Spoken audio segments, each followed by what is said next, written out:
자, 245g 나오네요. 삼성 발표보다는 조금 무겁네요. 아마 테이핑 같은 게 좀 있는 것 같습니다. 없는데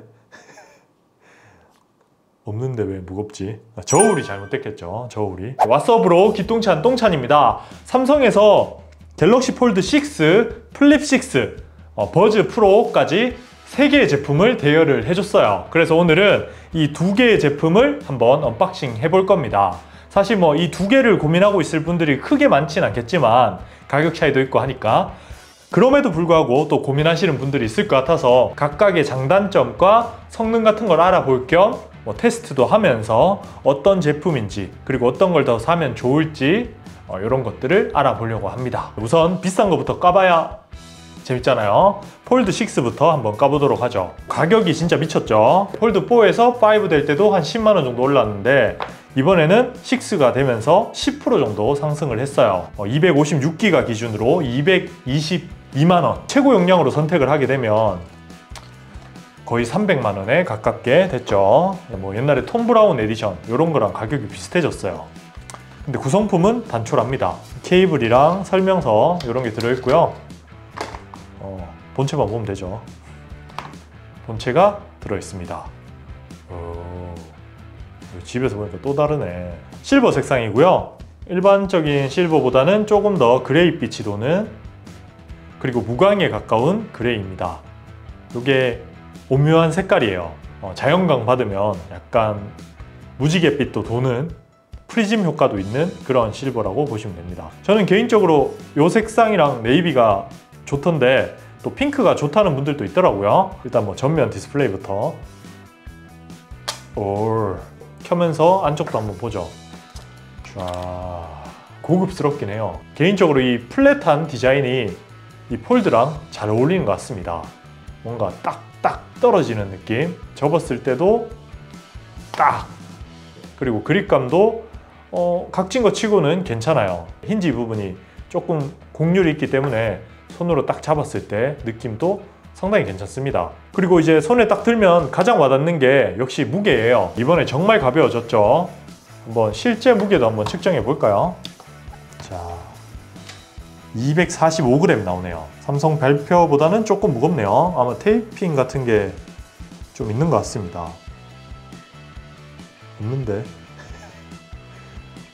없는데 왜 무겁지? 저울이 잘못됐겠죠. 저울이. 어쨌든 네, 무게는 230g대로 출시가 되었습니다. 정확하게 239g으로 발표를 했는데요. 실제로 들어보면 상당히 가벼워요. 이 갤럭시 S24 울트라와 비교했을 때 7g 밖에 더 무겁지 않거든요. 그래서 뭐 케이스 같은 거 안 하고 다닌다면 바 형태의 스마트폰과 비교했을 때도 휴대성은 이제 문제가 없다, 이렇게 말씀드릴 수 있을 것 같아요. 이제 전면 디스플레이부터 보면 요번에 화면 비가 좀 바뀌었죠. 22대 9 비율로 변경이 되었습니다. 전작은 23.1대 9였어요. 이 외부 디스플레이는 뭔가 조금은 불편하다는 느낌이 있었거든요. 근데 이번에는 가로로 조금 늘어나면서 일반 바 형태의 스마트폰과 비슷하게 활용이 가능합니다.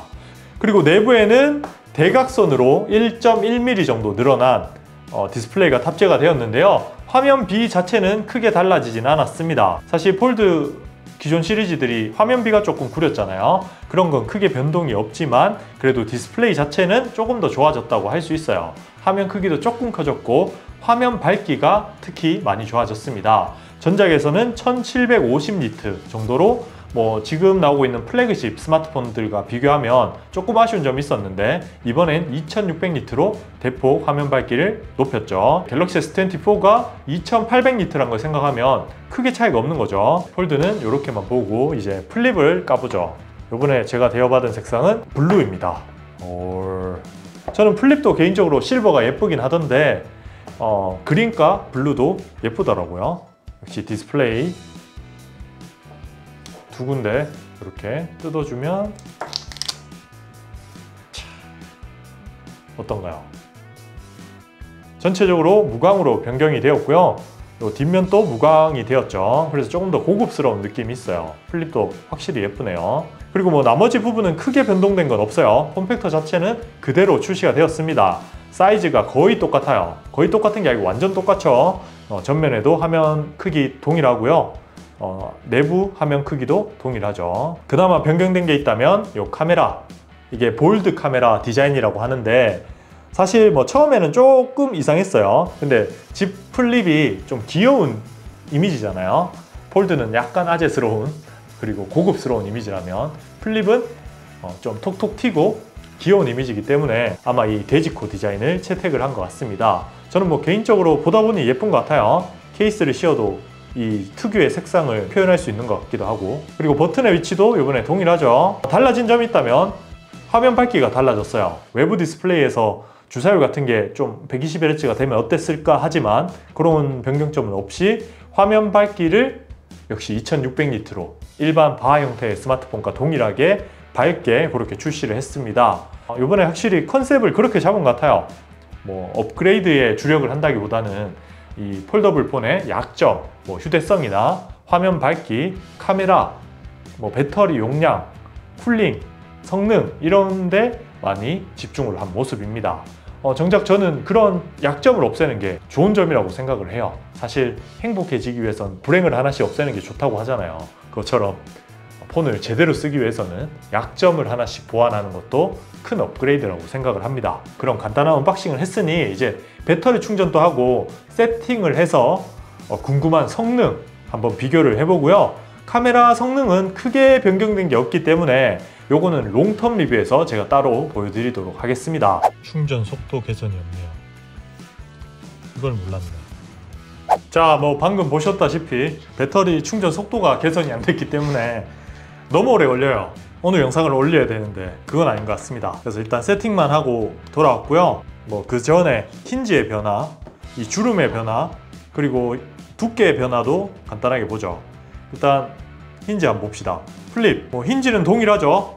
플렉스 힌지가 그대로 적용이 되었고요. 충격 완화를 위해서 알루미늄이 좀 강화가 되었고 이 디스플레이에 관련된 필름 같은 게 업그레이드가 된 것 같습니다. 그래서 뭐 내구성이 조금 좋아졌다고 발표를 했긴 했는데 이건 제가 직접적인 확인이 안 될 것 같고요. 일단 주름 개선부터 한번 확인해 보시죠. 전작보다 조금 나아진 것 같죠. 이게 새 제품이라 그런지 모르겠지만 주름이 크게 티나지 않습니다. 이게 표현이 될지 모르겠네. 제가 예전부터 플립을 많이 봤는데도 불구하고 이만큼 주름이 별로 안 보이는 건 요번이 처음인 것 같아요. 거의 평평하게 느껴지게끔 만들어졌습니다. 물론 완전 평평한 건 아니라서 반사되는 빛에 따라 좀 불편하게 느껴지는 부분이 있긴 해요. 근데 뭐 실제로 사용하면서 정면으로 이렇게 보면서 사용할 때는 진짜 느끼기 어려운 게 특징입니다. 많이 개선이 되었네요. 그리고 상대적으로 주름이 긴 폴드 같은 경우도 검은 화면에서 이런 느낌이고요. 조금 티가 나긴 난다. 주름이 길다 보니까 살짝 더 신경 쓰이긴 하지만 이것도 나쁘진 않습니다. 전작 대비 크게 개선된 건 없지만 조금 나아졌다 이런 느낌은 있어요. 그리고 폴드에서 가장 또 마음에 드는 부분, 이번에 두께가 굉장히 얇아졌습니다. 거의 일반 스마트폰과 두께가 비슷해졌어요. 비슷하다면 오바지만 뭐 괜찮아요. 아이폰에 케이스 끼워 놓은 듯한 그런 느낌이에요. 조금 두꺼운 케이스. 자, 이제 온도가 많이 내려가는 것 같으니까 한번 테스트를 해보죠. 긱벤치 6입니다. 뭐 참고로 여기 들어가 있는 칩셋과 램은 똑같습니다. 둘 다 스냅드래곤 8 젠 3, 거기에 램은 12기가, 폴드는 전작과 동일한 용량이고요. 이번에 플립은 업그레이드가 되었죠. 8기가에서 12기가로 램이 좋아졌습니다. 그리고 이번 플립 6에서 또 차이가 나는 게 시리즈 최초로 베이퍼 챔버가 탑재가 되었어요. 뭐 물론 사이즈가 완벽하게 스냅드래곤 8 젠 3를 커버할 수 있을지 모르겠지만 그래도 없는 것보다 훨씬 나을 걸로 생각이 되고요. 그 결과는 좀 이따 스로틀링 테스트를 하면 알 수 있겠죠. 10회차까지 돌려볼 거거든요. 그리고 배터리 용량도 이번에 플립은 업그레이드가 되었습니다. 전작이 3700mAh였는데 이번에 4000mAh로 300mAh나 증가했죠. 퍼센트로 봤을 때 거의 10% 가깝게 증량이 되었기 때문에 아마 배터리 효율은 많이 좋아졌을 겁니다. 이번에 스냅드래곤 8 젠 3가 4나노 공정이라 엄청난 개선은 안 됐을 것 같긴 한데 그래도 뭐 조금은 개선이 되었거든요. 한 30% 정도 개선이 되었다고 해요. 그래서 폴드도 배터리 용량이 동일하게 4400mAh로 출시가 되었지만 타임을 보니까 영상을 볼 때 2시간, 21시간에서 23시간으로 증가가 됐더라고요. 지금 온도를 측정해 볼까요? 한 37도, 38도까지 올라갔습니다. 폴드도 38도, 거의 비슷한 온도가 나오네요. 39도. 자, 일단 뭐 점수 차이가 조금 나네요. 확실히 쿨링이 더 좋은 폴드가 좀 더 높게 나왔는데요. 폴드 싱글 2231점, 멀티 6845점이 나왔고요.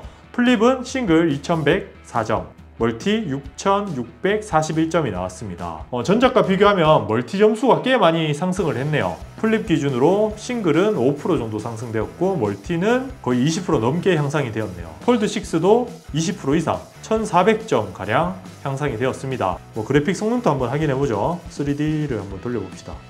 화면이 시원시원하긴 하다. 폴드가 이게 최대 장점이죠.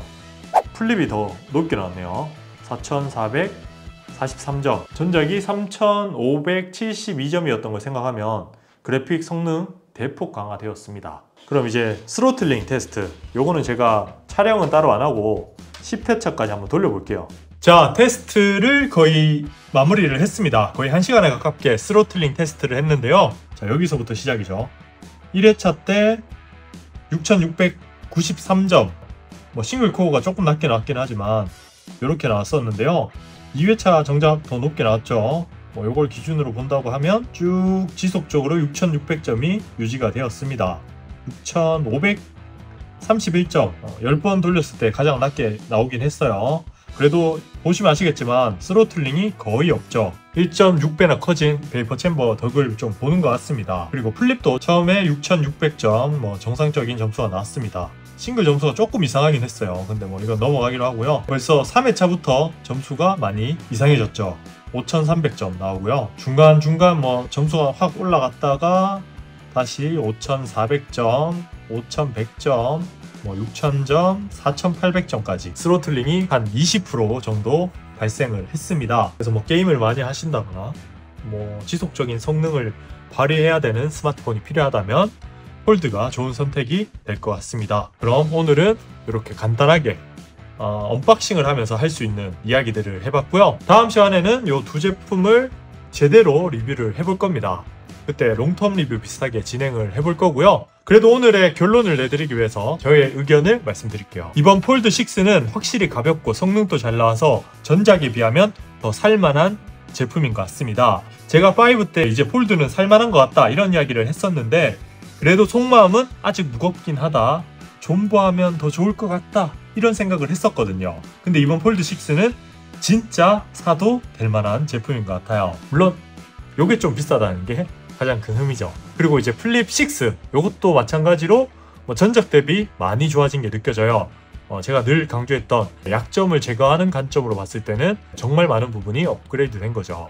일단 배터리 눈에 띄게 좋아졌고요. 성능도 조금 튀는 경향은 있지만 전작에 비하면 훨씬 안정적인 스코어를 보여줍니다. AP칩에서도 급 나누기가 없고 램에서도 12기가 그대로 들어갔기 때문에 작지만 괜찮은 스마트폰인 것 같아요. 이렇게 접어서 쓰는 거 좋아하시는 분들, 그리고 접어서 쓸 수 있는 장점들 있잖아요. 캠코더 모드, 플렉스 디스플레이 이런 걸 모두 활용할 수 있다는 점에서 큰 장점이 있는 스마트폰이라고 생각이 되었고요. 개인적으로 이런 분들은 안 샀으면 좋겠다 생각하는 분들은 스마트폰을 정말 오래 쓰시는 분들, 스마트폰을 정말 많이 쓰시는 분들, 이런 분들은 조금 애매할 수 있어요. 아무래도 접었다 폈다 많이 하게 되고 오랜 시간 쓰다 보면 이 디스플레이의 내구성이 조금 문제가 생기거든요. 한 4년, 5년 쓰는 분들은 바 형태의 스마트폰이 좋은 선택이 될 것 같습니다. 자, 그럼 오늘은 여기까지고요. 제가 버즈3 프로부터 리뷰를 하고 요거 따로따로 리뷰를 진행해 보도록 할게요. 궁금하신 분들은 구독해 두시면 될 거예요. 구독 안 하시면 저 못 찾습니다. 기똥찬 똥찬 잊지 마세요. 그럼 구독 안 하실 거면. 네. 그럼 다음에 봐요.